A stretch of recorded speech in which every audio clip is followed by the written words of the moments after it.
BMC News, informação que gera valor.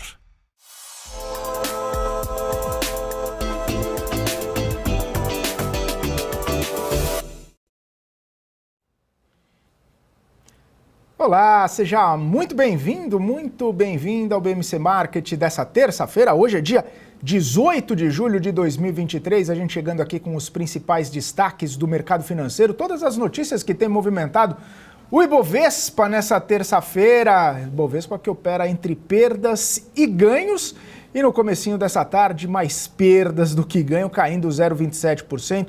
117.896 pontos, num dia em que o mundo está de olho nos dados lá dos Estados Unidos, produção industrial, vendas no varejo, que vieram mais fraco do que o esperado, e, claro, já acenderam alerta sobre a desaceleração da economia americana e, claro, repercussões, projeções, diálogos a respeito da próxima reunião do Federal Reserve, que muito provavelmente vai ter uma elevação de 0,25 ponto percentual na taxa de juros, mas todos os dados acabam mostrando essa desaceleração, uma possível desaceleração na economia americana, que talvez não haja uma recessão e que haja um pouso suave na economia. Inclusive, muitas casas já têm dito isso, que nos próximos meses não vai haver o hard landing, não vai haver recessão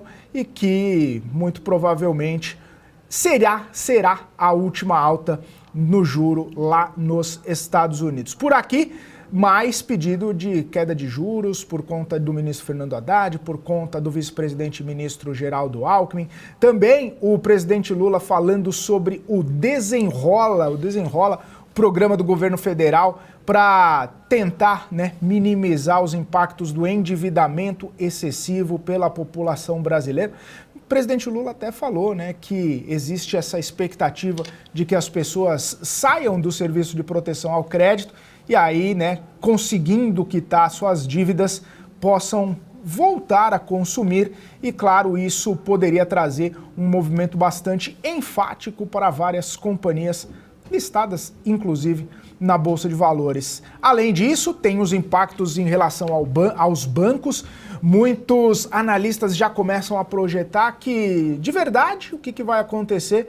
Que os bancos vão poder se sair bem diante de todo esse programa do Desenrola. Hoje também está repercutindo bastante, a expectativa dos dados de produção da Vale, alguns analistas falando, inclusive, que os dados agora do segundo trimestre vão vir melhores do que do primeiro trimestre e que isso pode trazer uma aceleração, uma melhora na percepção para a companhia.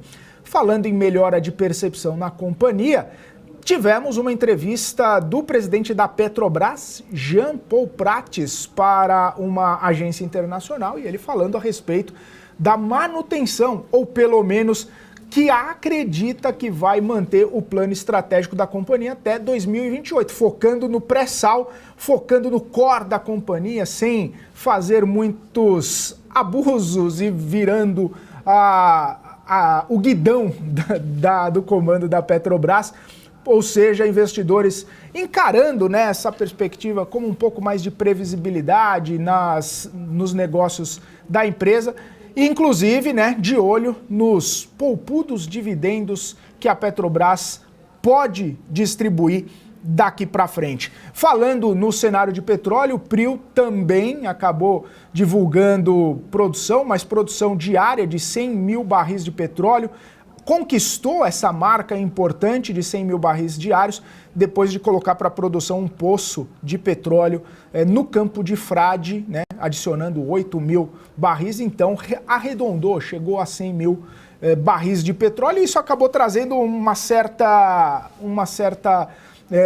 ânimo para os investidores. PRIO chegou a figurar entre as maiores altas, agora está subindo sim.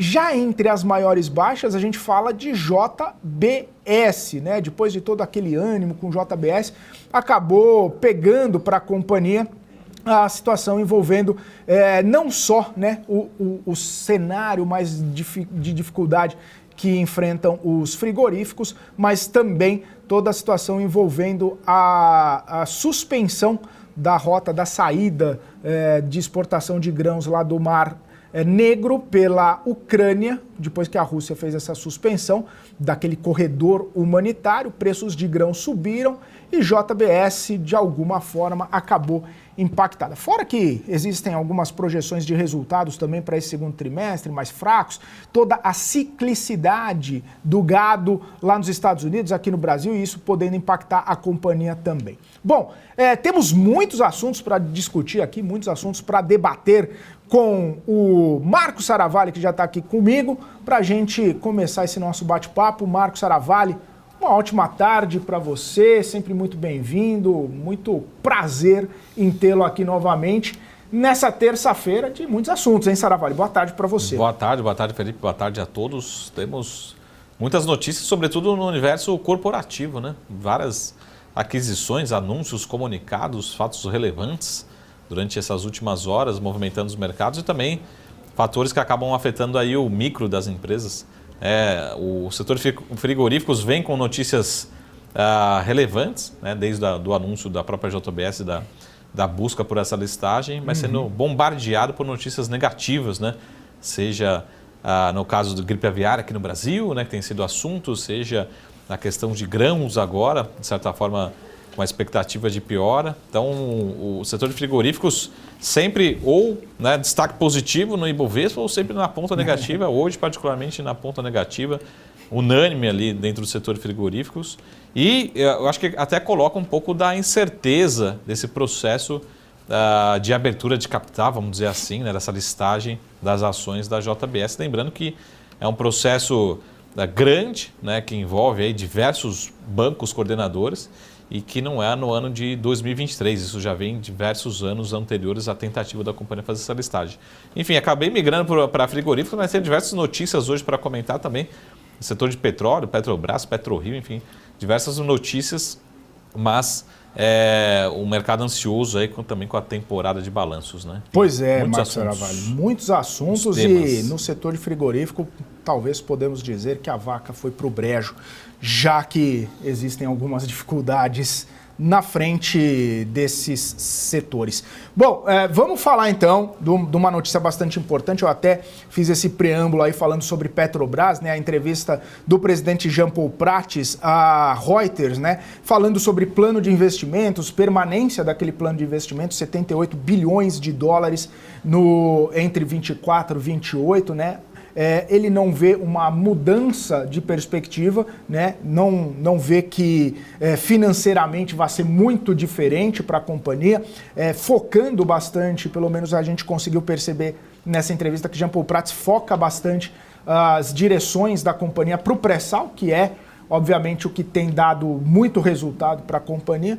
Ou seja, os investidores respiraram um pouco aliviado depois dessa entrevista do Jean Paul Prates, né, Saravalli?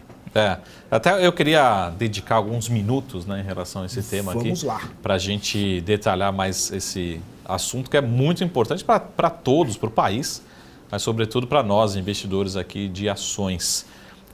Até vou pedir para a produção colocar um gráfico que é o endividamento bruto e o endividamento líquido da Petrobras, segundo informações divulgadas do último release. Tá? O que a gente fala, o que é a minha opinião? Quando o CEO da companhia fala vamos manter a política de investimentos da Petrobras, hoje o que determina a política de dividendos é a política de investimentos. Tá? Por uma série de regrinhas, até vou dar um passo atrás, tá? É importante isso. A gente fala assim, mas o que determina é a lei das SA. Não, pessoal, não existe isso. O que determina é sempre o estatuto da companhia. O estatuto da companhia, ele prevalece, ele se sobrepõe ao que está na lei das SA. Se não tiver nada, né, falando, aí a gente vai recorrer à lei das SA. Mas primeiro, aí o estatuto da companhia. O estatuto da Petrobras tem uma política de dividendos muito bem determinada, com várias regrinhas, mas eu coloquei esse número aqui porque você que é investidor, esse é o principal assunto se você quiser olhar para dividendos para a Petrobras.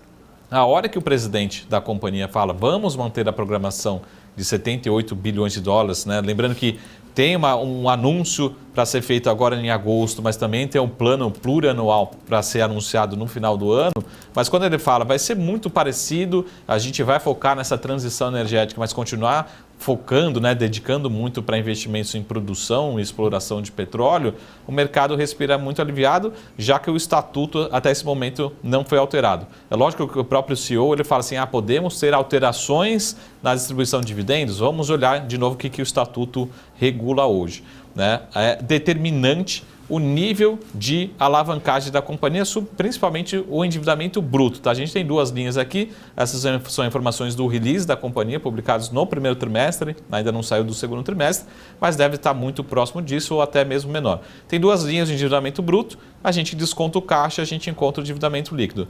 O endividamento bruto é determinante para fazer a distribuição de dividendos. Ou seja, se não subir até 65 bilhões de dólares, aqui estamos falando em dólares, lembrando que os investimentos também são em dólares, 78 bilhões de dólares, a companhia mantém a política atual. Caso fure esse patamar de 65 bilhões de dólares de dívida bruta, dessa linha verde um pouco mais escura, a companhia pode rever ou não distribuir dividendos ou distribuir menos, é o que regula hoje o estatuto atual. Então, quanto que é essa distribuição, Marco? A gente pega a geração de caixa bruto, isso que está no estatuto, desconta, né, o CAPEX, né, e multiplica isso por 0,6, ou seja, 60% dessa diferença. A companhia pode distribuir mais, pode distribuir menos, mas essa é a política atual, tá bom? Lógico que depende de diversas regrinhas no estatuto, mas essa é a principal informação.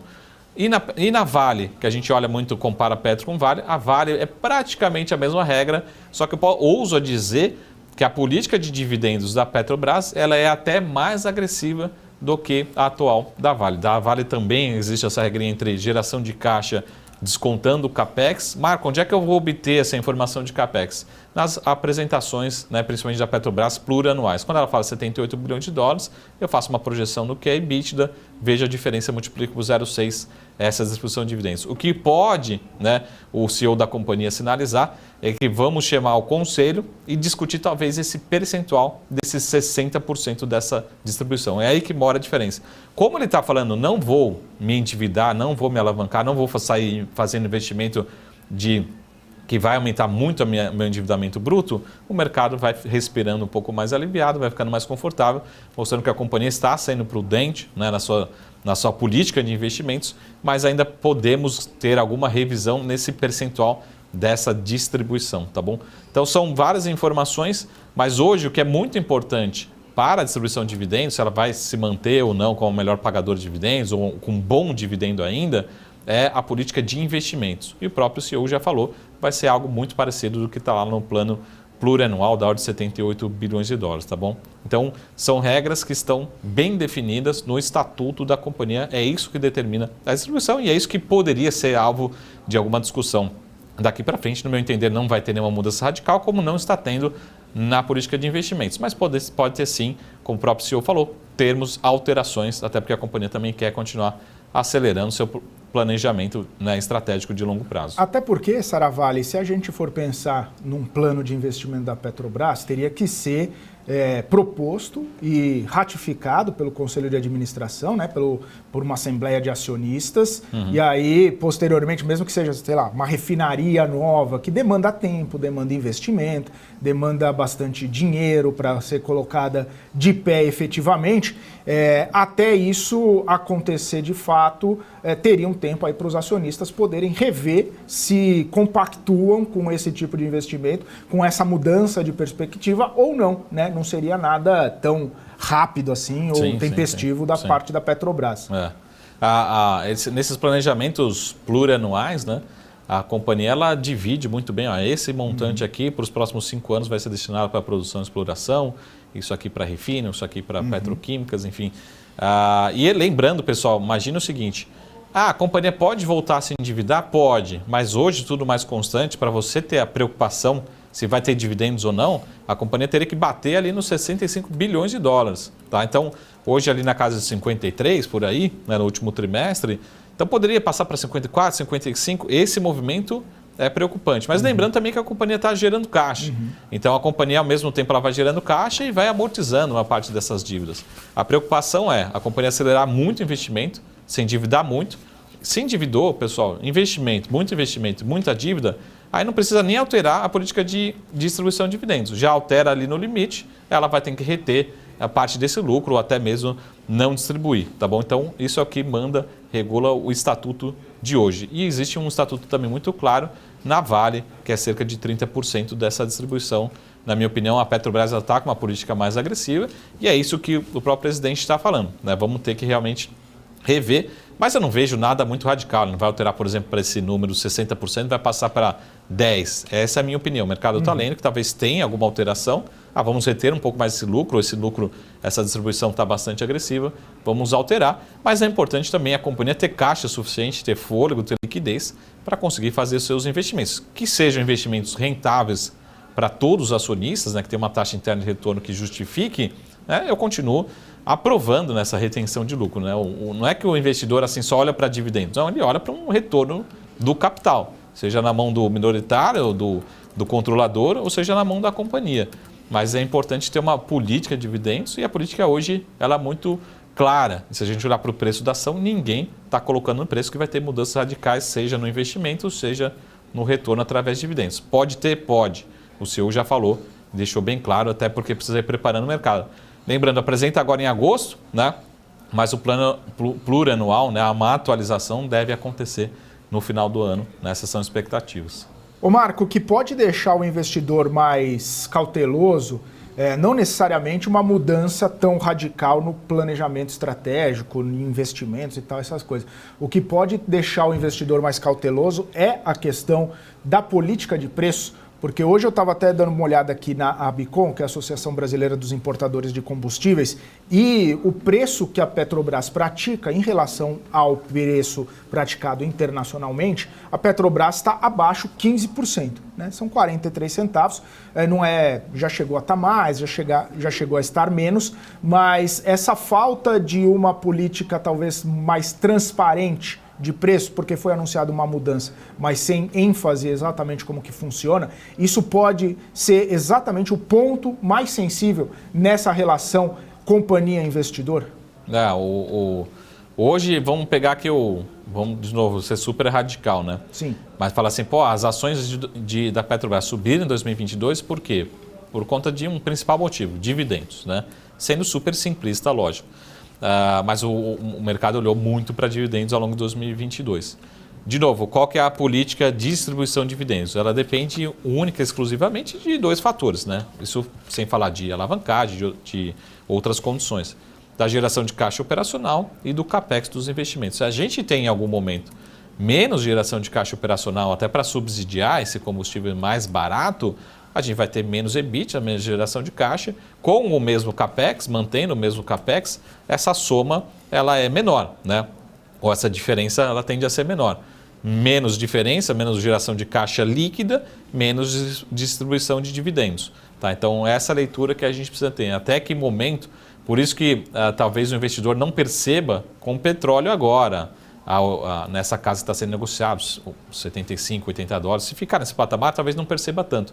Agora, em cenários mais radicais, é aí que a gente vai ver um pouco o quanto a companhia está financiando, né, esse combustível, que acho que essa é a preocupação, enquanto isso vai traduzir em menos geração de caixa, menos margem, consequentemente em menos dividendos. Mas a gente não vai perceber isso nesse trimestre, só em cenários muito radicais, né, que a princípio não vai acontecer, não aconteceu ainda, não vai acontecer no curto prazo, depende muito do petróleo no mercado internacional. Então, olhe muito para a geração de caixa e eu ouso dizer até que nesse trimestre a gente pode continuar tendo surpresas positivas no balanço, né? Tendo resultados positivos no balanço, no EBIT, na margem, na geração de caixa, consequentemente, podemos ter, né, impactos positivos, leituras positivas também em relação a dividendos, que é uma consequência dessa equação, né?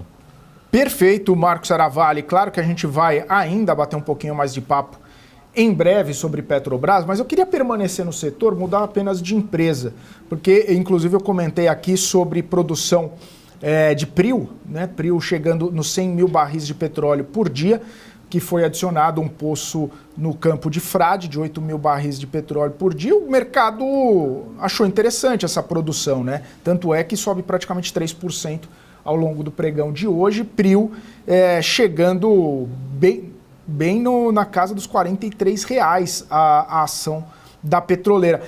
Como que essa produção, né, esse crescimento na produção, eu me lembro que até pouco tempo atrás a gente chegou a falar de 35, 40, 50 mil barris de petróleo por dia, já chegou em 100, né? Então a gente percebe um crescimento, uma melhora na produção de PRIO e mesmo com aquele cenário ainda de taxação nas exportações de petróleo, a companhia vem crescendo, vem tendo boas perspectivas.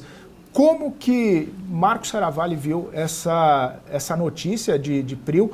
Segue sendo como uma das melhores empresas aí do setor? A gente sempre fala aqui, então eu vou falar muito pouco sobre esse tema, que a gente compara com Petrobras e ao mesmo tempo a gente não compara com Petrobras. São escalas completamente diferentes. Agora, o mais interessante, se você olhar desde final de 2019, que a gente tem recomendação para PetroRio, para PRIO, né? Hoje atualmente PRIO, talvez seja um dos melhores ativos em bolsa aqui na B3, né? Não seja só no índice Bovespa. A companhia tem uma capacidade de execução, de entrega e de superar expectativas muito grande, tá? Então, o que acontece? Fazendo um resumo.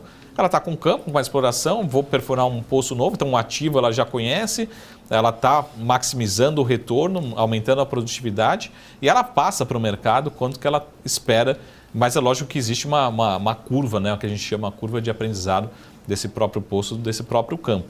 Então ela vai passando uma curva, né, é natural que, vamos supor aqui, a gente tem a abertura do campo, né, do poço, depois você tem muito gás, enfim, você tem um processo, mas esse número não só pela marca histórica dos 100 mil barris, mas principalmente também da surpresa positiva. A companhia vem passando, ela fala assim, vou talvez nesse poço aqui começar com 3 mil, ela entrega 4. Não, vou começar com 4, ela entrega 5. Ela tem uma capacidade de entrega muito grande, de execução muito grande. E acho que um fator também que a gente só vai perceber, acho que de uma forma mais clara no resultado, agora na temporada de balanço, é o custo de exploração, né? O lifting cost, enfim, independente do nome que você use, mas a rentabilidade desses poços, né, novos é muito grande. Isso se traduz em mais geração de caixa, melhor rentabilidade. Se olhar no longo prazo, as companhias continuam gerando muito, mas muito caixa. Então é mais um fator positivo no longo prazo. E lembrando, é mais um posto que está somente no início. Não dá para a gente comparar com a Petrobras, mas a gente pode comparar sim com a rentabilidade que essas companhias estão tendo. Então, petróleo nesse patamar de preço continua sendo muito rentável e a PetroRio, dentre as juniors, né, que a gente chama aqui, talvez seja a companhia que tem a maior capacidade de entrega e de superar as expectativas, né? Então, isso já tem sido um histórico da PRIO nesses últimos 3, 4 anos e mais um fato relevante sendo divulgado ontem à noite, o mercado recebendo bem. Então, continuamos bastante confortáveis, né? Mas, de novo, são empresas, né, de portes diferentes, de segmentos diferentes. A gente não pode comparar em alguns momentos com a Petrobras, né? Então, eu acho que está na hora de voltarmos, né, os olhares para as companhias menores do setor, né, mostrando atenção, né, que talvez tenham ficado de lado, ficado atrasado com bastante desconto em bolsa. Então, realmente, acredito que a gente já viu hoje, vamos ver ao longo dos próximos dias, ao longo das próximas semanas, novas revisões, né, novos preços-alvos da própria PRIO, né, incorporando também essa notícia divulgada ontem à noite. Ô Marco, eu estava até dando uma olhada no gráfico, né, que PRIO chegou justamente naquele anúncio, né, da exportação, de taxação de exportação de petróleo, chegou a cair bem, né, caiu bem a companhia, chegou lá nos seus R$29 e agora já está nos 43. Pensando, né, e eu me lembro também que recentemente teve até uma revisão, né, a gente até brincava do corte de 3R lá de 90 para 45, houve uma revisão de PRIO também e todas as júnior acabaram sendo revistas o preço-alvo dessas companhias, mas fato é que o cenário que a gente vem debatendo aqui para a Petrobras, aquele cenário que você sempre fala, tem o estudo sobre demanda e oferta, a crescente demanda por petróleo, isso não é só a Petrobras que pode surfar esse momento ou pode se beneficiar desse momento. As companhias menores também podem se beneficiar nesse momento em que a demanda por petróleo segue bastante aquecida, enquanto a produção, a oferta segue sendo cortada na Arábia, cortada na Rússia, segue menor por conta dos investimentos menores também no setor. As menores também acabam se beneficiando desse cenário. Eu acho que tem um cenário, acho que o único cenário que poderia trazer alguma preocupação é um cenário de uma recessão mundial mais forte, né, que está sendo descartado. Então, inclusive, até ontem a gente falou aqui, mais um banco, o Goldman Sachs, colocando um cenário de soft landing nos Estados Unidos, né, nenhuma recessão à frente, pelo menos não uma recessão forte, no cenário base deles. A China cresce, mas cresce muito pouco, então o mercado ainda é muito dividido.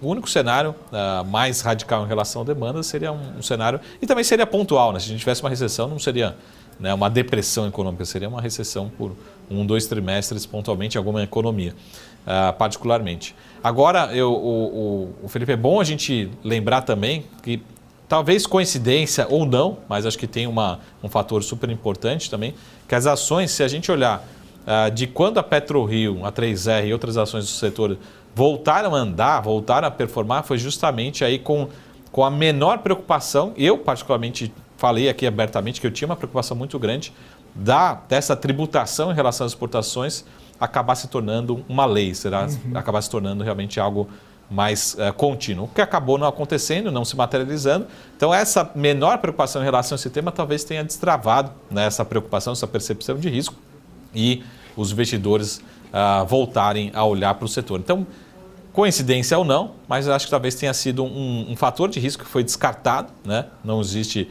mais esse cenário, essa possibilidade ou essa leitura. É lógico que, vamos isolar aqui na Madeira, tudo é possível aqui no Brasil, mas pelo menos a leitura não é que se torne uma lei, né, de tributação de exportação de petróleo. Então, reduziu essa percepção de risco, os papéis voltaram a andar. Eu acho que pode ser realmente um catalisador muito mais local, interno, do que global da commodity em si, né? Então, os investidores voltando a olhar para o setor aí com muita atenção, associado a essa notícia de PetroRio, de PRIO, né?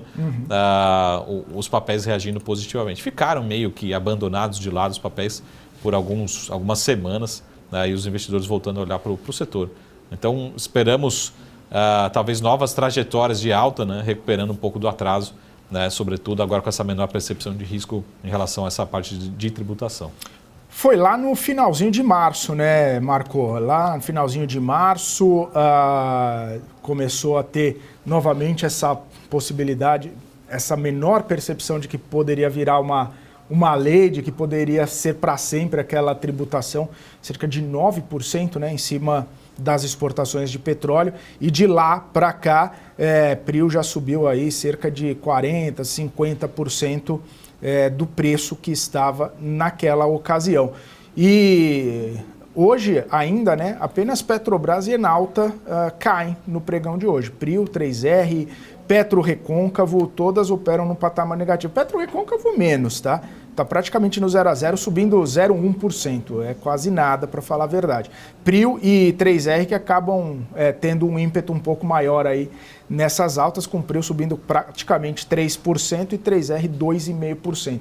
Né? Então, talvez um pouco do ânimo a mais no cenário do petróleo, que está ali entre 78, 80 dólares, agora chegando praticamente nos 80 dólares de novo, 79 dólares, subindo 1,8%, aí cria um ambiente um pouco mais favorável. Mas como o Marco Saravalli sempre fala, a volatilidade está aí para oferecer as oportunidades para quem não aproveitou tempos atrás.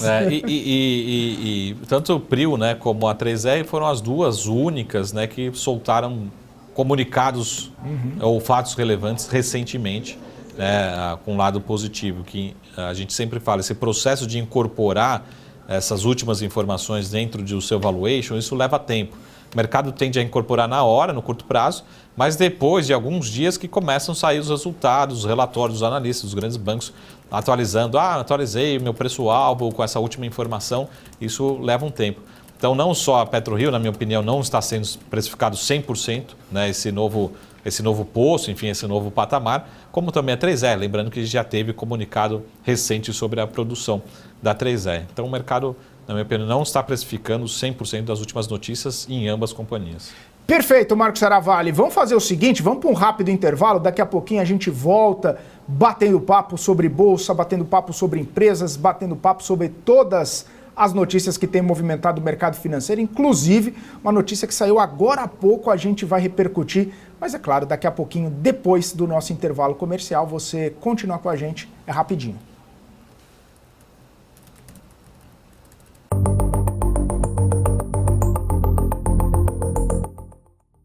O que impacta a economia e o mercado global.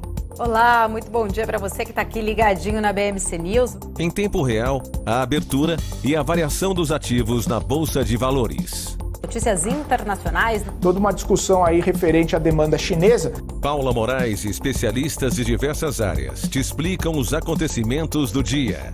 De segunda a sexta, às 9h30. BMC News. Informação que gera valor.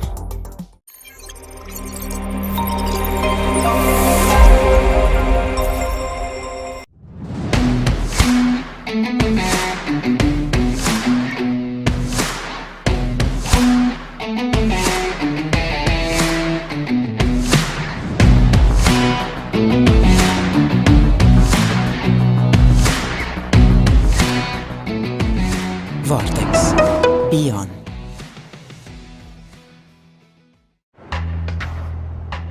Você aí que completa 18 anos neste ano, o dever te chama. Você tem que fazer o seu alistamento militar. O prazo vai até 30 de junho. E o melhor jeito de você se alistar está em suas mãos, o seu celular. Baixe o aplicativo do Exército Brasileiro ou acesse o site alistamento.eb.mil.br. Aliste-se, o dever te chama.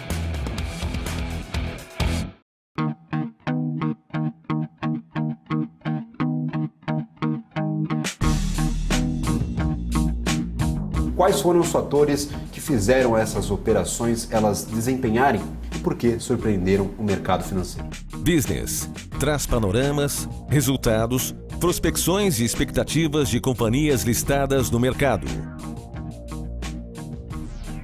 BMC News. Informação que gera valor.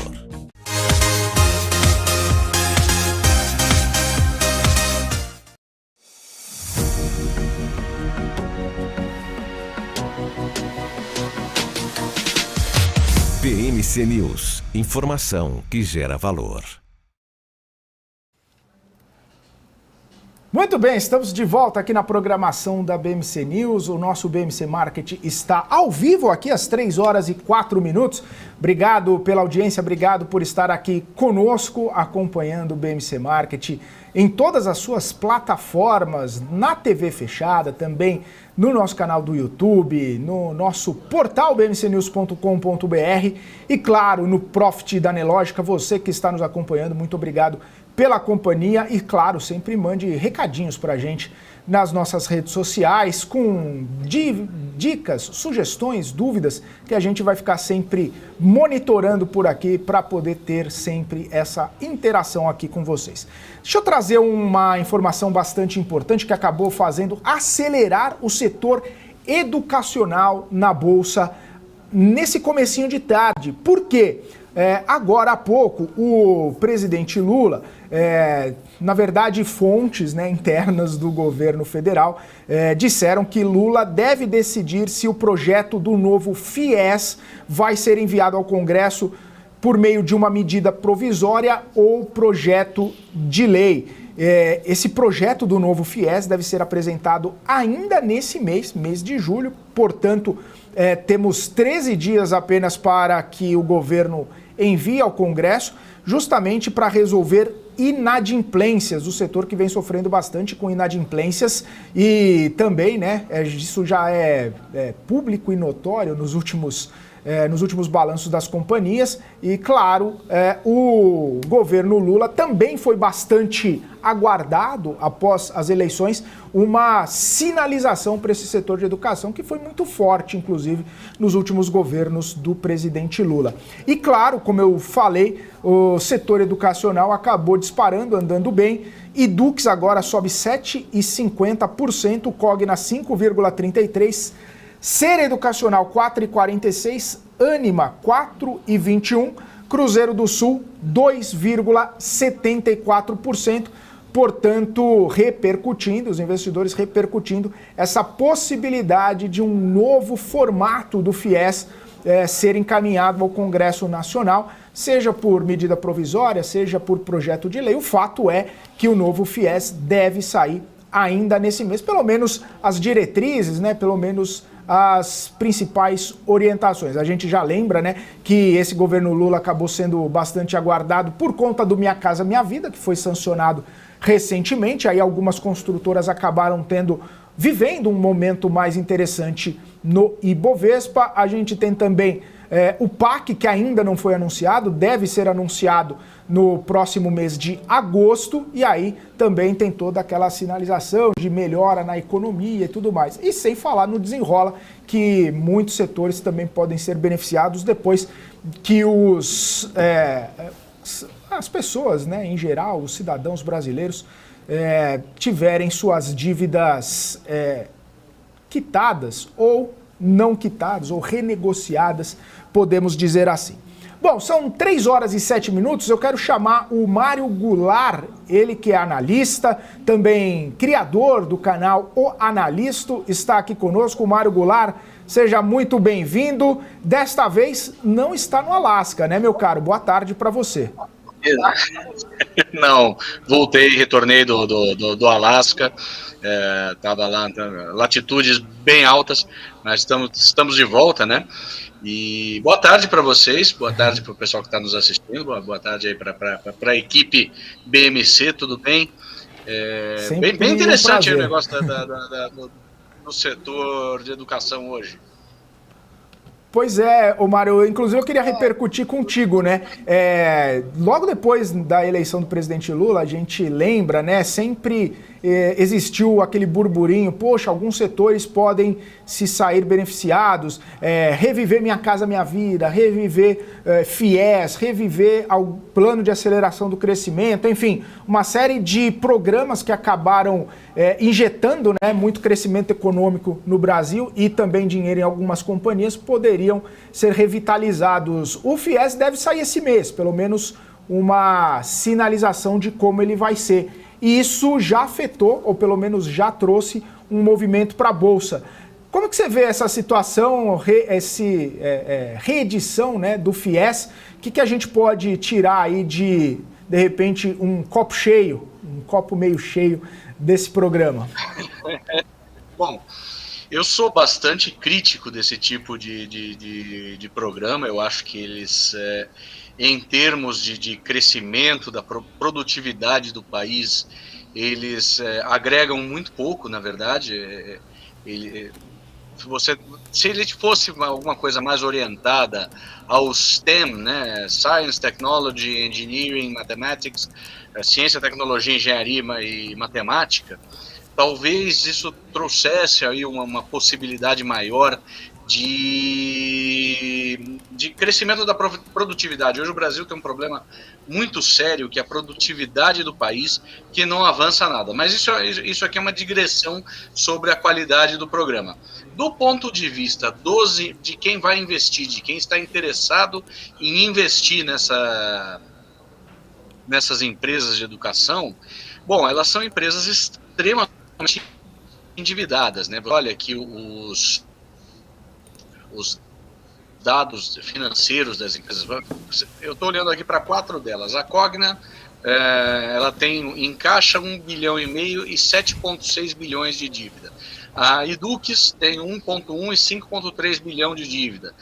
A Ser Educacional, que é menorzinha, 220 milhões de caixa e 1,7 bilhão de dívida. A Ânima também, essa talvez seja a melhor do setor aí, 1,3 de caixa e 5,5 de dívida.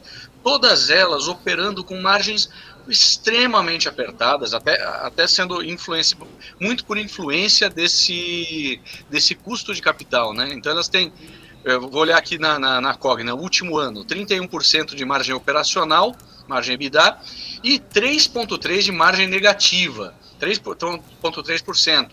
A Educ, 31,8%, quase 32% de margem operacional, 1,5% de margem positiva. A Ser, 35,8%, 1,8% de margem positiva.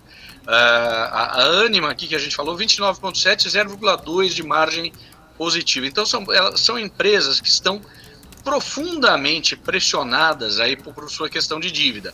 Então isso deve acalmar, tanto que essas empresas sofreram demais, né? A gente pega aí, elas sofreram primeiro por conta da pandemia, depois por conta ou primeiro por causa da inadimplência, que começou já desde a crise de recessão que nós tivemos no Brasil a partir de 2015, como também por conta da pandemia, onde as escolas fecharam. Então você pega aí uma Edux, ela veio no final de 2019 do patamar de R$60 por ação para 6,5. Agora ela praticamente triplicou de março para cá. Vamos olhar a Cogna também, que é uma que mexe muito com as emoções aí do mercado.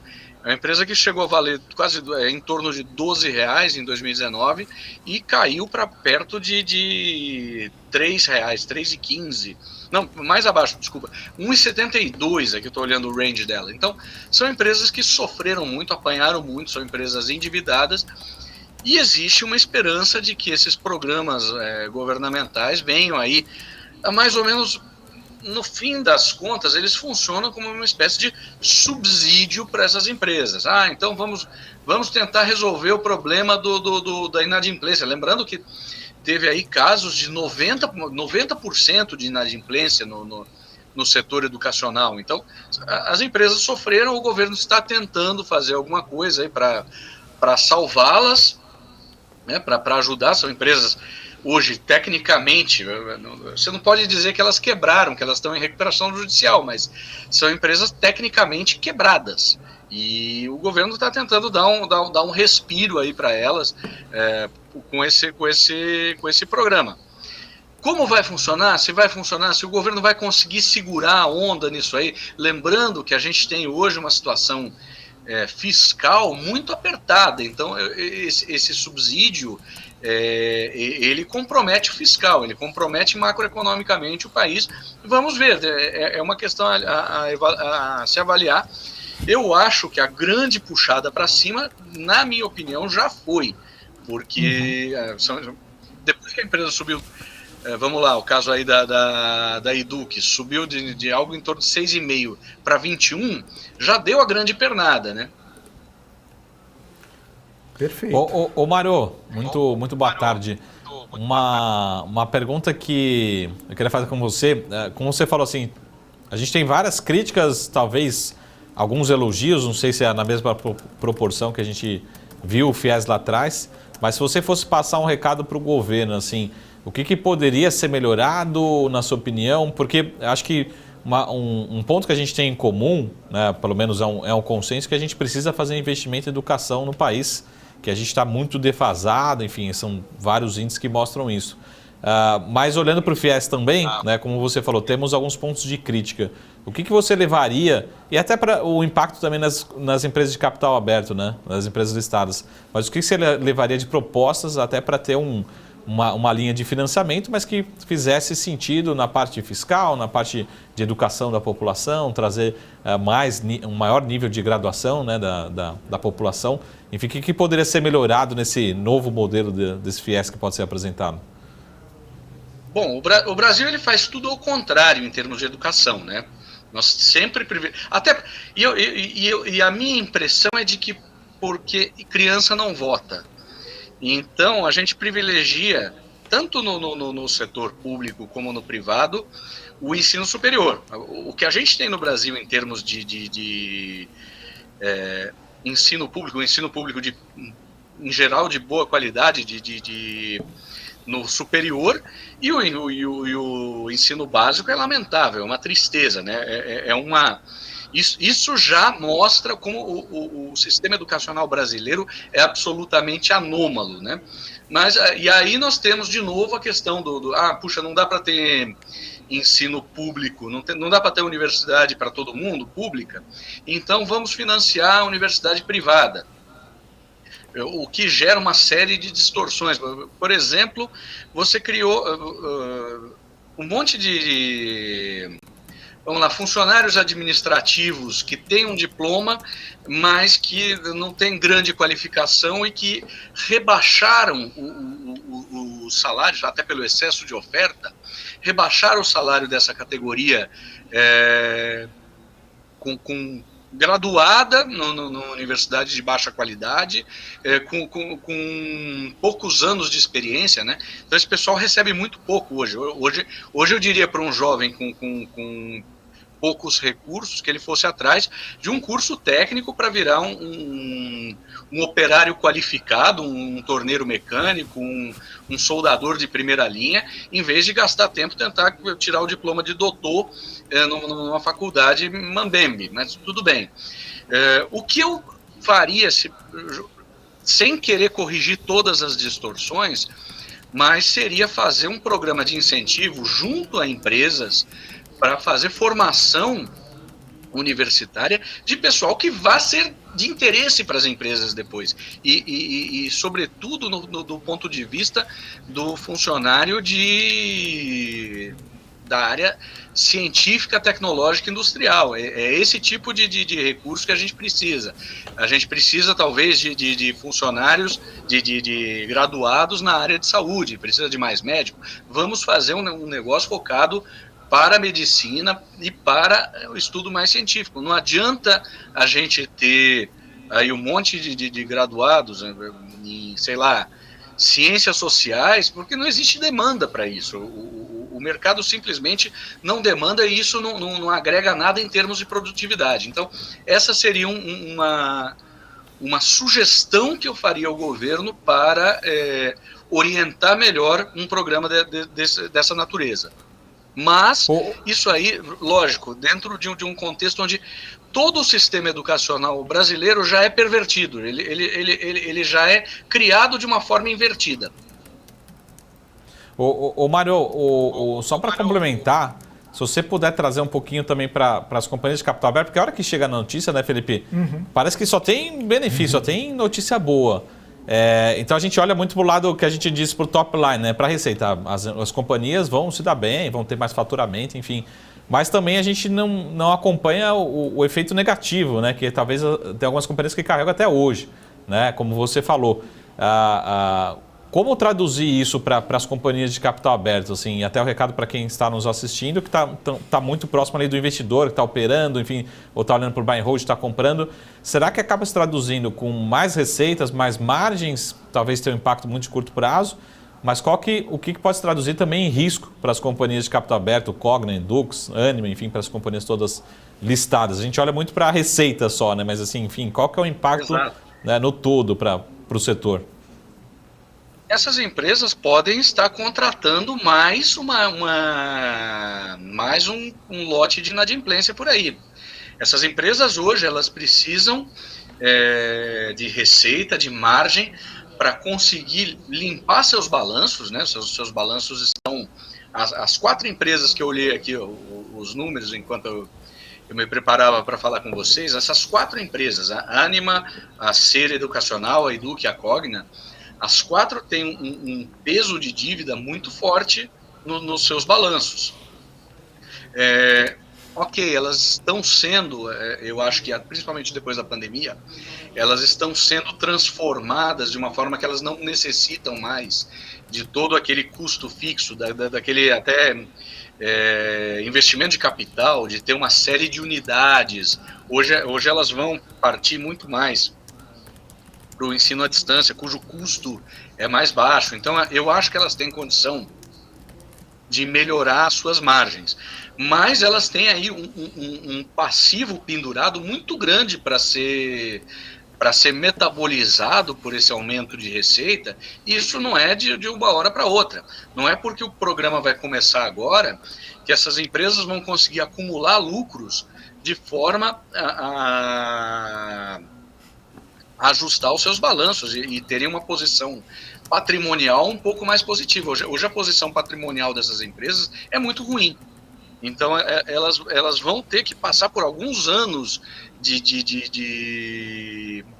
de lucros, aí tudo bem, o governo vai começar agora, o programa deve começar, ele vai ser regulamentado lá no ano que vem, os alunos novos vão chegar, você vai precisar pegar o pessoal que parou o curso porque não podia mais pagar, ver como é que esse pessoal vai equacionar a sua dívida, o governo vai pagar, o governo vai subsidiar, como vai ser esse processo? Então, tem uma série de questões operacionais que ainda não estão bem definidas, e isso vai levar um tempo, mas o fundamental é a gente entender que essas empresas precisam metabolizar o passivo que elas têm nos seus balanços. Pois é. Mário e Saravalli, queria saber a visão de vocês também, porque precisa saber os termos que vão ser colocados ali, né? Porque, se eu bem me lembro, ao longo do FIES, né, tinha muita discrepância de preço de mensalidade, né? Justamente por conta de FIES, aí a faculdade aumentava o preço para tentar, porque ia pegar o FIES, aí, enfim, era um rolo meio... Rolo não, né? Mas era uma situação... meio complicada ali, porque muita gente que acabava não tendo FIES pagava mais caro por conta que o governo estava subsidiando isso, né? E, claro, com mais dinheiro acabava trazendo uma inadimplência muito alta, que é esse ponto aí que vocês destacaram bastante. A regra e a fiscalização vão ser primordiais nesse novo FIES, na visão de vocês? Ô, Mário, pode começar contigo. Mário? Ok. Vamos com o Mário. Eu acho que é necessário que haja uma fiscalização disso aí, para ver que tipo de... Como você mesmo disse, que tipo de condição está sendo oferecida e como é que o aluno que não se beneficia desse subsídio, se ele não está indiretamente subsidiando também, pagando uma mensalidade diferenciada, né? É uma série de regulamentações e até de custos, né? Você vai ter que criar uma burocracia no Ministério da Educação para verificar como é que operacionalmente isso vai ser colocado. Toda política pública requer um regulamento e uma fiscalização de sua execução. Então, isso também é relevante, isso cria custos. Eu acho que não são custos grandes face ao tamanho do programa, mas você tem aí, naturalmente, uma tendência a ter distorções, e vamos ver como é que isso vai ser trabalhado. Vai lá, Saravalli. Agora é com você, Saravalli. Bom, tem uma série de regras, né? Enfim, de cláusulas que precisam ser estudadas, mas quem pegou lá o FIES, o Felipe, lá isso eu estou falando de investidor, de bolsa, de mercado de capitais, tá? Foco muito aqui no nosso público. O investidor não tinha olhar para nenhum ponto ruim, era só copo meio cheio e outra parte também cheia. Então todas as notícias eram boas. E por que isso? Porque, lógico, era tudo novo, agora a gente tem um aprendizado, uma curva de aprendizado. Mas o que acontece? Imagina que o aluno entrou agora sendo financiado, vamos supor, janeiro de 2024, começou esse financiamento. Quando que você vai resolver essa encrenca? Depois que ele se formar e depois de 1 ano, 2, 5 anos para frente? Talvez não seja nem mais esse governo, talvez já tenha trocado 1, 2 vezes o governo, um ciclo de 5 anos até se formar, começar a pagar, enfim, a gente acaba não olhando, o investidor acaba, né, sendo míope para os problemas, para o lado do risco e olhando só o lado do faturamento, do benefício de as companhias tinham 1 aluno, agora tem 2 alunos, agora tem esse financiamento, né? Eu não estou olhando um pouquinho para o macro, que a gente precisa entender como vai ser financiado, né? Quem que vai de fato financiar, a questão fiscal, enfim, mas olhando para as companhias de capital aberto, o meu receio até pela reação de hoje, né? Extremamente forte, extremamente agressiva das ações, o mercado tende a olhar, na minha visão até de uma forma meio míope, aí o investidor fala assim, mas Marco, eu vou perder essa oportunidade, né? Eu prefiro aproveitar, mesmo sabendo que tenham riscos relevantes, mas o mercado só vai querer precificar o lado bom da informação, que é o lado de acelerar o crescimento dessas companhias, com rentabilidade, com margem, né? Lembrando que esse setor depende muito de escala, né? Tem um limite de escala, mas vamos pegar o caso clássico de uma sala de aula, né? O limite da sala ali é a composição da sala, então 50 alunos, 100 alunos, Mas se você colocar numa sala 10 alunos ou 20 alunos, você ganha escala. Então, quanto mais alunos por sala, melhor para esse setor. Então, precisa encher ali o ativo, né? Utilizar essa disponibilização desse ativo, desse investimento. E o mercado tende a olhar muito para o lado positivo dessa informação, sem olhar, dar peso para o lado do risco. Então, para você entender, por exemplo, capital de giro, quem que vai financiar, risco de inadimplência, como o Mário falou, outros efeitos, né? Esse relacionamento, né, em relação ao governo em si, particularmente. Mas é lógico, acho que olhando para a reação de hoje, o mercado vai começar a fazer conta do que pode ser, né, talvez esse futuro FIES, olhando para o FIES anterior. E isso foram vários anos, Felipe, não foi assim 1 mês, 6 meses, 1 ano, foram vários anos em que não se falava de outra notícia, né, como se o Ibovespa fosse só setor educacional, né, o Mário? Lá em 2013, 2014. Você lembra de, como é que chamava a ação? Era CROT 11, não era? A Croton. Acho que era CROT 11, era a Croton, que era a precursora aí da Cogna, né? Ela subiu. Eu lembro que eu do IPO até o máximo, acho que ela chegou a multiplicar por 10 o valor da ação, um negócio assim. O pessoal realmente só via o lado positivo e ela só subia. Só que o pessoal não viu o passivo sendo criado, né? Uma série de investimentos. Quando a empresa, em um momento, tem muito dinheiro no bolso, ela começa a fazer investimentos duvidosos. E quando o ânimo e o entusiasmo são generalizados, momentos de muito otimismo acabam fazendo, e alguns anos de histórico bom, acabam fazendo alguns gestores tomarem algumas decisões até de certo ponto vamos chamar de imprudentes. O pessoal começa a se empolgar demais e começa a investir em regiões que não são tão lucrativas. Não, precisamos ter uma presença nacional muito abrangente. E então começa a fazer alguns investimentos menos positivos. Isso aconteceu bastante. Depois, quando eu acho que o pessoal só se foi perceber ali o que estava acontecendo já no auge da recessão que aconteceu lá no governo da Dilma. Depois percebeu pior com o Covid, né, que aí realmente degringolou a situação das empresas de educação. Mas tem uma série de atividades de investimento que elas são feitas sem muita reflexão e acabam pegando. Isso, você pode ter esse efeito agora também. Começou a soltar financiamento? Não, então vamos expandir, temos que pegar isso aqui, vamos consolidar, comprar unidades menores. Eu acho que seria menos intenso. Por quê?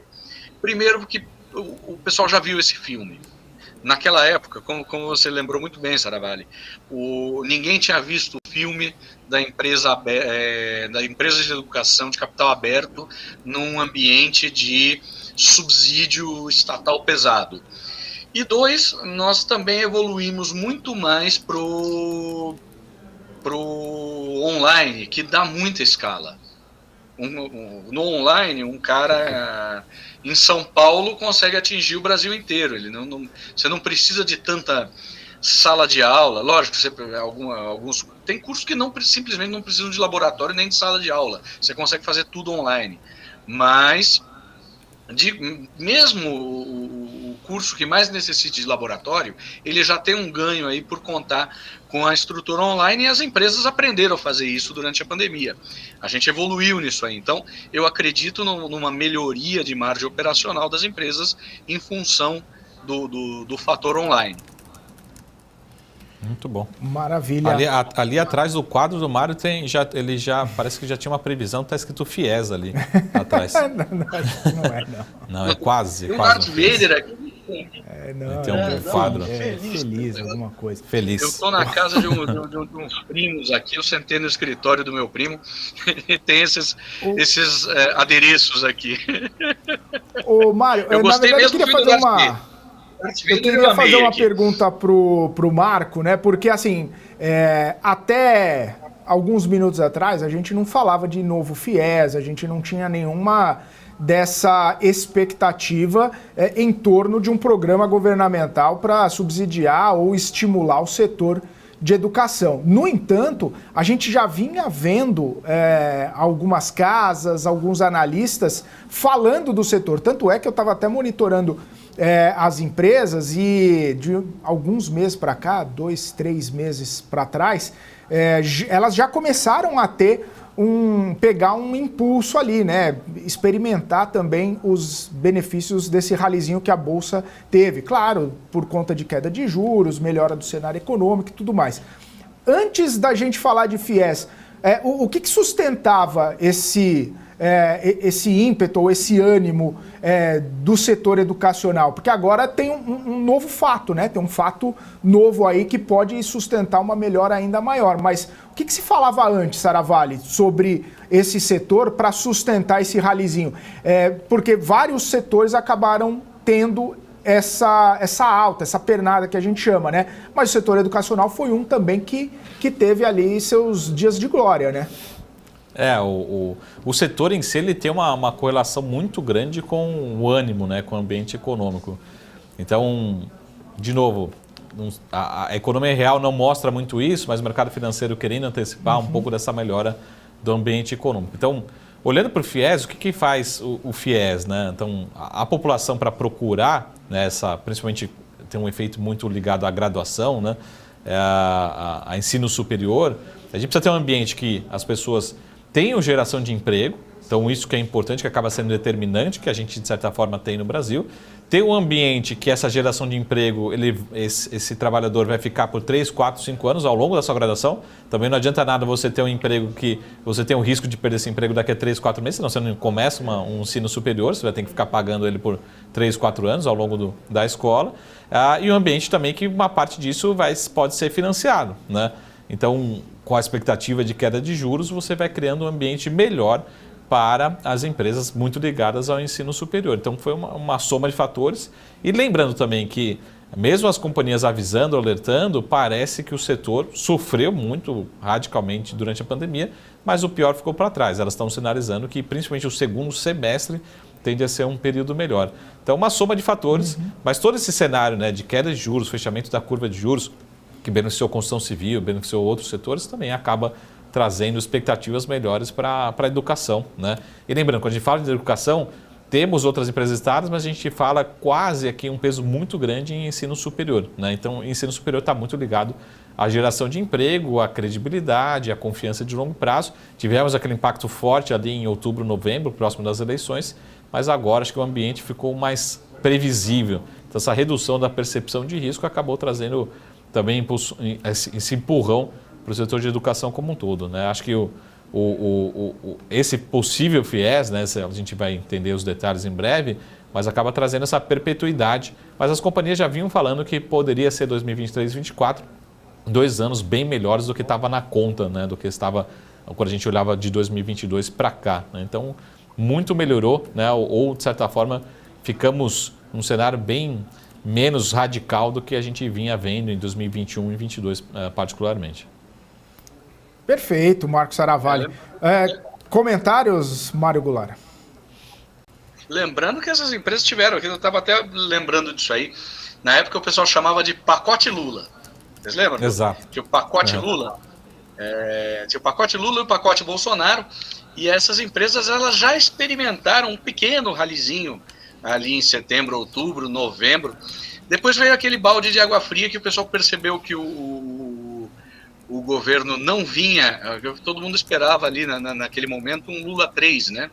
Aí quando o pessoal percebeu, não vai ser Lula 3, puxa, ele não vai chamar o Meirelles, ele vai chamar o Haddad, aí as expectativas degringolaram rapidamente, assim, as empresas tiveram, estou vendo aqui a Cogna chegou mais ou menos ao patamar que a gente está hoje do preço dela, ela deteriorou, perdeu quase metade do valor da eleição até março, e depois, quando as coisas começaram a clarear, e aí teve esse fator dos juros é importante, não só para as expectativas das pessoas, mas no custo financeiro direto dessas empresas. São empresas endividadas, onde a linha juros cai na veia, né? Então elas também elas foram ajudadas pela redução do custo financeiro que elas têm direto, né? Acho que é bem relevante isso aí, e pode ser que elas agora peguem um momento melhor, mas eu insisto para o investidor,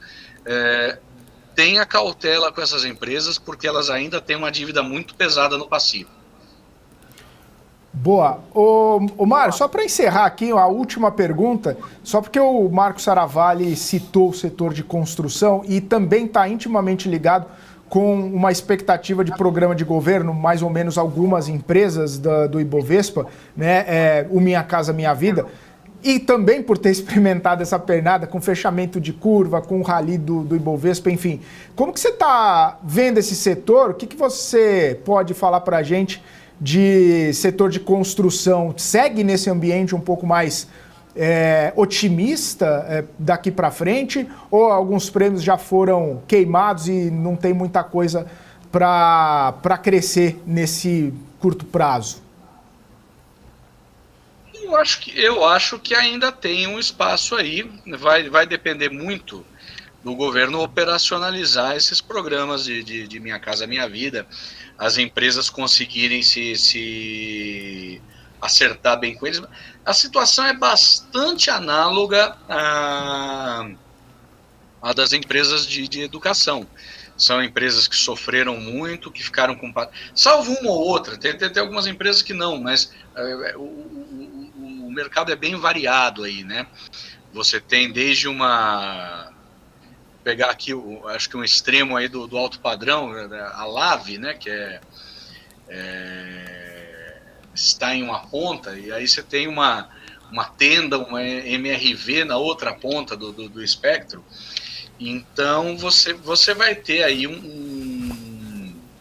vai ter que olhar, acho que quase individualmente, como essas empresas serão afetadas por um programa tipo Minha Casa Minha Vida. Eu lembro bem da MRV e da Tenda nesse mercado, ver como é que elas estão de endividamento. Vou até dar uma olhadinha aqui, deixa eu pegar rapidinho aqui os valores de endividamento dessas duas, só para ter puxa, só um minuto que eu vou abrir aqui, mas são empresas, são situações análogas, são empresas que tiveram um entusiasmo muito grande durante muitos anos, depois sofreram com recessão, sofreram com endividamento e juros, ganharam bastante. Quando elas conseguem operar bem, elas têm margens espetaculares. Deixa eu ver aqui a Tenda, olha só, a Tenda tá margem negativa, um endividamento pesado. Deixa eu ver a MRV 3. Fazia tempo que eu não olhava diretamente os números delas. São empresas que eu não olho muito. Também, MRV, margem negativa, tem caixa, mas tem uma dívida, uma caixa de 2,5 bilhões para uma dívida de 8 bilhões. Então são empresas que vão precisar de consistentemente, movidas por esses programas de subsídio, elas vão precisar gerar caixa para fazer face ao seu endividamento, acertar suas margens para aí ficarem interessantes. Só que, obviamente, o mercado vive de expectativas, né? Então, a partir do momento que o pessoal, puxa, Lula ganhou, ele vai tentar trazer de volta aí os programas que foram marca das suas primeiras gestões, né? O Minha Casa Minha Vida, os programas educacionais.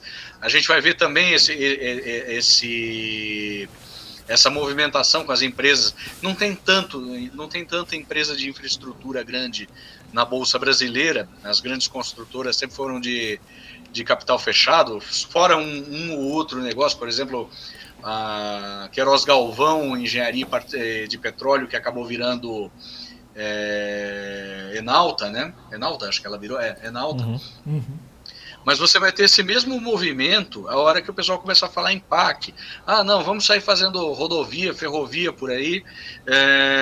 As empresas que estiverem posicionadas para participar desses projetos vão inicialmente sofrer um momento de muito entusiasmo. Mas precisa ver se no longo prazo isso aí vira realidade, se o governo consegue sustentar isso aí.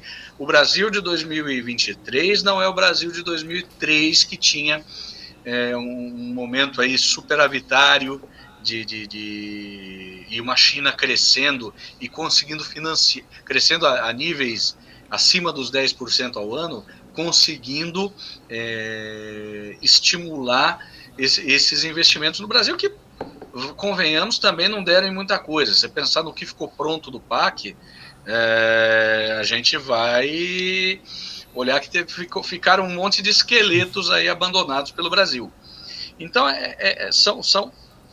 são empresas que têm uma situação financeira complicada, hoje estão com problemas de margem operacional e líquida, né? E precisarão de muito tempo de subsídio até voltarem à normalidade. Perfeito. Mário Goulart, agradeço muito sua disponibilidade de estar aqui com a gente nessa tarde de terça-feira. Ótima tarde, ótima semana para você. Até uma próxima. Um forte abraço. Muito obrigado. Um grande abraço para vocês. Meu abraço também para a equipe aí no background da BMC, que sempre me recebe muito bem por aí. Boa tarde aí para os espectadores. Quem quiser dar uma olhada nos meus expressos do analista toda manhã no Instagram e no YouTube. De vez em quando eu faço alguns outros conteúdos, mas o expresso sai religiosamente toda manhã, um dia ou outro que eu falo que eu estou em trânsito, mas o expresso sai. Um grande abraço para vocês e uma ótima tarde. Valeu, Mário. Um abraço para você. Até mais. É isso aí, Mário Goulart, analista, criador do canal Analista, também aqui com a gente. 3 horas e 42 minutos. A gente vai para um rápido intervalo. Daqui a pouquinho, o BMC Market está de volta.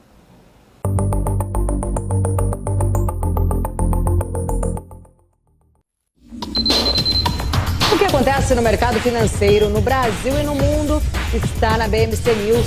São 24 horas de programação para ajudar o investidor na melhor tomada de decisão. Independência e jornalismo sério. Não estamos plugados em nenhuma instituição financeira. Isso nos dá liberdade de levar a informação sem nenhum viés e sem conflitos de interesse. Ser a ponte entre as notícias, empresas, especialistas e os investidores. Tudo de uma forma dinâmica e com uma pitada de bom humor. Informação que gera valor, você sempre vai encontrar na BMC News.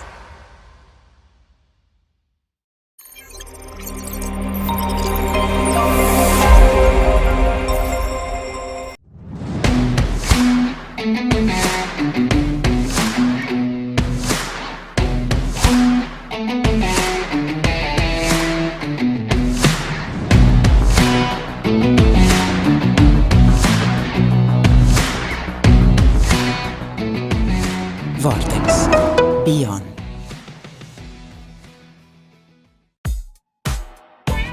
Dividendos. Você sabe o que eles são?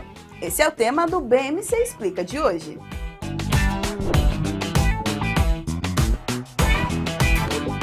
Dividendos nada mais são do que a distribuição de uma parcela dos lucros de uma empresa aos seus acionistas. Essa distribuição é feita de forma proporcional à quantidade de ações que cada investidor possui da companhia. Quanto maior a quantidade de ações o investidor tiver, maior será o valor dos dividendos a serem recebidos.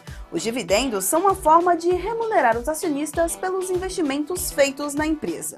As empresas podem escolher entre distribuir uma porcentagem dos lucros ou um valor fixo por ação. E essa decisão é tomada em Assembleia Geral de Acionistas. E vale lembrar que nem todas as empresas distribuem dividendos, e que o valor distribuído pode variar de empresa para empresa e ao longo do tempo, dependendo da saúde financeira da companhia.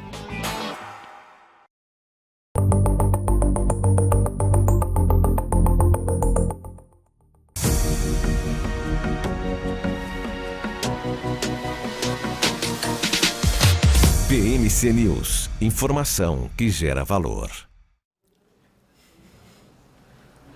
De volta aqui no BMC Market, ao vivo, 3 horas e 45 minutos. A gente segue aqui com os principais destaques do mercado financeiro, inclusive informações importantes, indicadores importantes que saíram na manhã dessa quinta-feira, acabaram mexendo um pouco com a expectativa do mercado. Produção industrial, vendas no varejo nos Estados Unidos mais fracos do que o esperado. Marcos Aravari, queria saber uma opinião a respeito desses dados, porque a gente vem falando de economia americana nos últimos tempos, né? E toda aquela especulação a respeito de, poxa, será que o Fed vai sinalizar, né, que é o último aperto monetário? Será que o Fed vai continuar olhando para os dados da economia americana, mais resilientes por um lado, desacelerando pelo outro? A gente vê que esses dados, tanto de produção industrial quanto de vendas do varejo, acabam sinalizando, de repente, um cenário mais deflacionário, né? E talvez ajude o Federal Reserve nesses argumentos de que pode ter sido a última alta na semana que vem, pode ser a última alta na semana que vem, e de lá para cá as coisas comecem a entrar um pouco mais nos eixos na economia americana, né? E aí, com a economia americana um pouco melhor para todo mundo, ou não? O lado do copo meio cheio, sempre, né? Sempre o lado do copo meio cheio. Os investidores querendo ler essa possibilidade de pausa, vamos dizer assim, ser assim, né? Ou seja, estamos nos aproximando da próxima reunião do Fed, né? Do FONC, do Comitê de Política Monetária Americano, e o mercado querendo comprar uma chance maior de termos somente um aumento de juros por lá. Esse é o lado do copo meio cheio, olhando para os últimos índices de atividade econômica, varejo, enfim, outras forças, né, que podem justificar esse movimento. Mas, ao mesmo tempo, a gente precisa lembrar de dois fatores que podem trazer inflação, talvez aquela inflação um pouquinho mais volátil, mas também não deixa de ser um impacto negativo, né? Olha o petróleo nesses últimos dias, né, voltou ali próximo ao patamar de $80, enfim, mas acho que não estava na conta esses fatores externos. Lembrando, o fator externo também que está impactando as nossas proteínas aqui, né, os nossos frigoríficos, Brasil Foods, JBS, outras ações do setor, mas também pode impactar a inflação americana, que é a questão de grãos também. Pode atrapalhar nessas projeções, expectativas de inflação americana. Isso que eu nunca trago aqui o copo meio vazio, mas é importante também ler o copo meio vazio, que pode impactar, ou seja, o Banco Central dá um peso também para esses impactos de inflação global, né, efeitos externos particularmente. E aqui no Brasil também, seguimos super divididos, quase meio a meio, mas o mercado ainda não existe um consenso. O consenso vamos ter queda de juros na reunião de agosto, mas ainda sem consenso do ritmo, que será entre 0,25 e 0,5, né? 50 basis points nessa próxima reunião aqui no Brasil, né? Eu ainda defendo que temos argumentos suficientes para virmos com 0,5, mas o mercado ainda é muito dividido. A última vez que eu tinha visto, bem próximo do 0 a 0, ou seja, 50% de chance, né? Um pouquinho maior, talvez, de 0,25. Né? O mercado ainda é muito... Ô, Marco, você tem esse número aí atualizado? Mas algo bem próximo disso. Não tenho, mas eu estava lendo uma reportagem na Bloomberg que um gestor de hedge fund apostou em um. Falou que um aqui tá de boa, viu? Já tem argumento, já tem com certeza tudo tá de boa. O que, acho que ele tá é necessário para ter um corte de 1%, já tem aqui no Brasil. Eu acho que está 100% correto, tá de boa, vai vir, só que não de uma vez só. Né? Então, vai vir suaves prestações. Então, eu acho que talvez tenha sido... O que pode também, esses gestores, é que existe um mercado, como se fosse um mercado de opções, tá? Para a decisão de juros. Até pessoas físicas podem participar, lembrando que esse é um mercado muito institucional. O que pode também esse gestor quando você começa a comprar essas opções, elas estão muito baratas, muito fora do dinheiro que a gente diz, é como se fosse realmente uma aposta, né? Porque se vier um corte mais forte, né, que acho que praticamente a chance é zero, de 0,75 ou 1, praticamente é como se ele estivesse ganhando sozinho, né, nessa aposta, nessa direção. Mas o cenário não está possibilitando esse recado, né? Acho que o recado da indecisão qual que é o tamanho do corte entre 0,25 e 0,5, né? Não cheguei a ver qual que realmente é essa opinião, mas se fosse entender, eu poderia ler dessas duas formas, tá? Vem 1%? Vem, né? Mas talvez qual que é a velocidade? Talvez 2 reuniões de meio, né? O 0,25 depois engata o meio, essa leitura que a gente tem discutido. E talvez ele esteja olhando muito mais para esse movimento aí de talvez surfar o mercado de opções, praticamente, né, um famoso pozinho para o Copom, né, vamos dizer assim. Né? Fechou. Ô Saravalli, só para eu ter uma ideia aí de como sua cabeça está funcionando, você acha que esse... está funcionando. Não, tá, tenho certeza que está a pleno vapor. Mas como esse 1%, ele vem em 2 vezes, 3 vezes, 4 vezes sem juros, qual que é, na sua percepção, qual que é a dinâmica? Vai vir 0,25, mais 0,25 e meio, ou 0,25 e 0,25.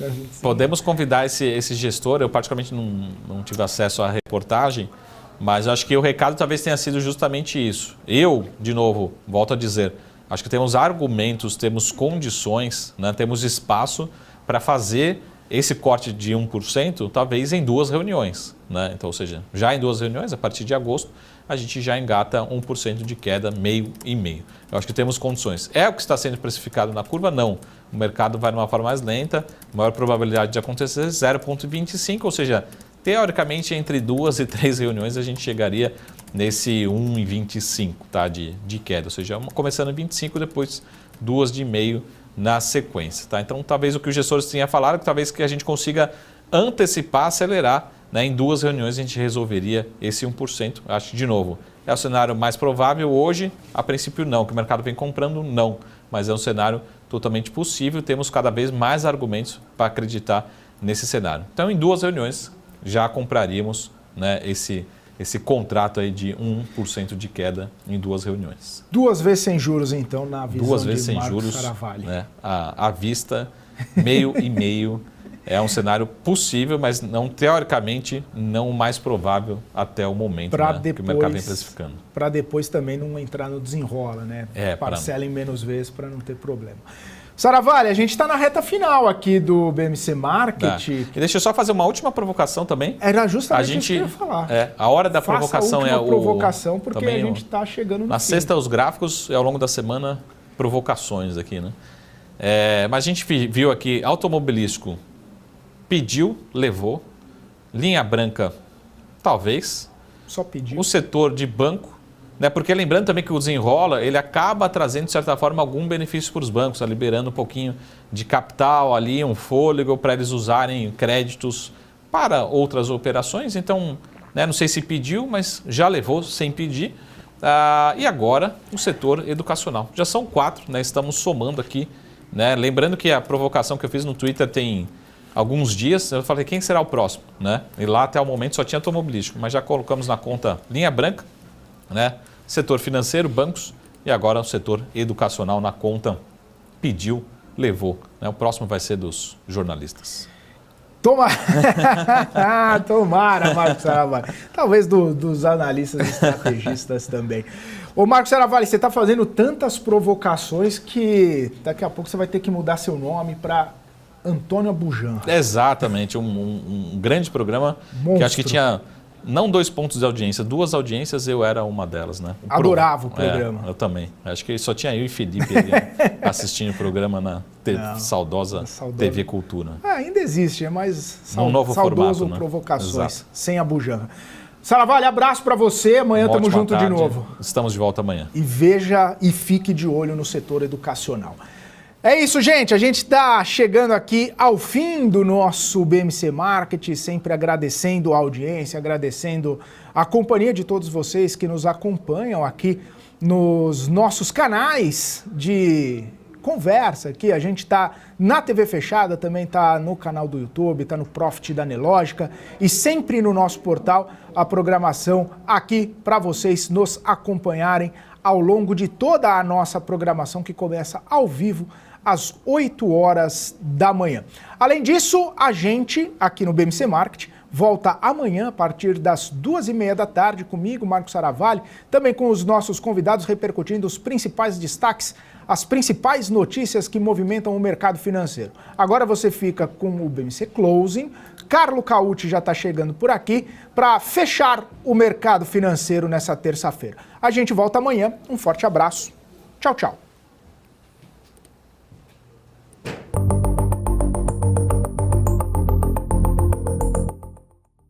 O que impacta a economia e o mercado global.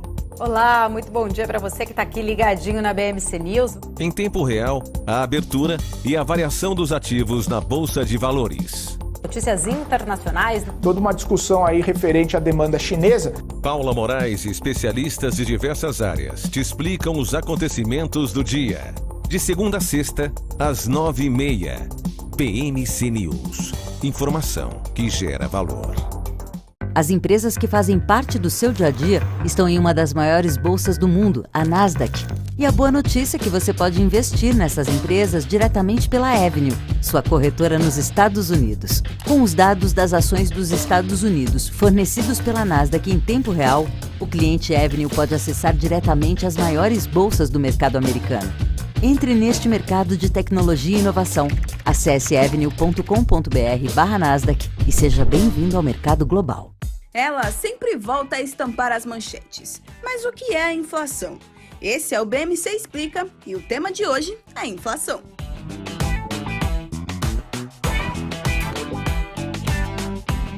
Basicamente, é a redução do poder de compra causada pelo aumento dos preços de produtos e serviços generalizado e persistente. A inflação é um fenômeno causado pela expansão monetária, ou seja, pela impressão de dinheiro acima do que a economia consegue absorver. Alguns economistas também atribuem a causa da inflação a um choque de oferta. A inflação tem como índice oficial no Brasil o IPCA, Índice de Preços ao Consumidor Amplo, e é calculada pelo IBGE, o Instituto Brasileiro de Geografia e Estatística. O índice faz uma estimativa do custo da cesta de produtos e serviços que reflete padrões e hábitos de consumo de famílias com renda de 1 a 40 salários mínimos. Os grupos são alimentação, habitação,